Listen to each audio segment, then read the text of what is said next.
السلام عليكم ورحمة الله وبركاته. مرحبا بكم خوتي واخواتاتي في قناتي اللي تجيب لكم دايما أخبار المشاهير خطوة بخطوة وأولا بأول.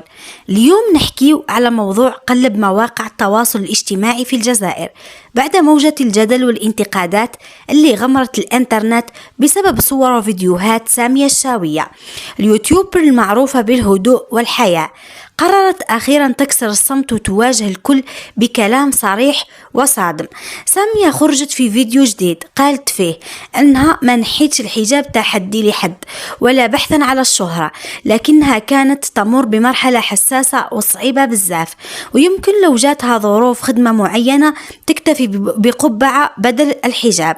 التصريح هذا خلى الناس تنقسم بين متفهم ورافض، لكن المفاجأة الكبرى كانت لما ظهرت بعد أيام قليلة فقط في فيديو داخل السيارة مع بنتها الصغيرة وبدون حجاب تماما، واللي خلى مواقع التواصل تولع من جديد.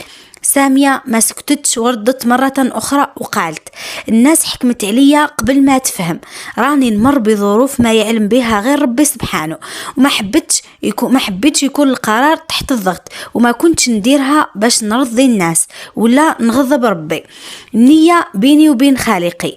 كلامها هذا خلى البعض يشوفها إنسانة صريحة وما تكذبش على نفسها، بينما آخرين حسوا بخيبة أمل لأنهم كانوا يشوفوها قدوة في الحجاب.